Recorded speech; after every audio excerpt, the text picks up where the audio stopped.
Je ne pense pas que ce soit possible au niveau d'une négociation.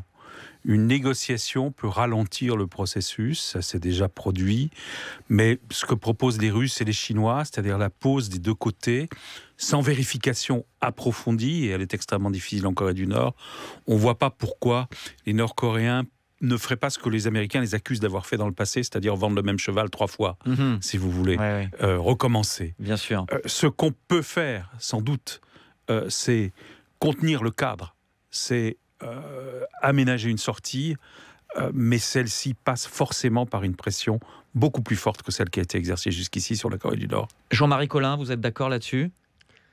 Oui, il faut aménager une sortie. Il faut évidemment, personne ne pense à ce que dans les prochaines semaines ou dans les prochains mois, la Corée du Nord abandonne son arsenal nucléaire. On n'en est pas du tout à ce niveau-là. Aujourd'hui, ce qu'il est nécessaire d'obtenir et d'avoir dans les plus brefs délais pour éviter qu'il y ait une escalade incontrôlée d'un côté ou comme de l'autre.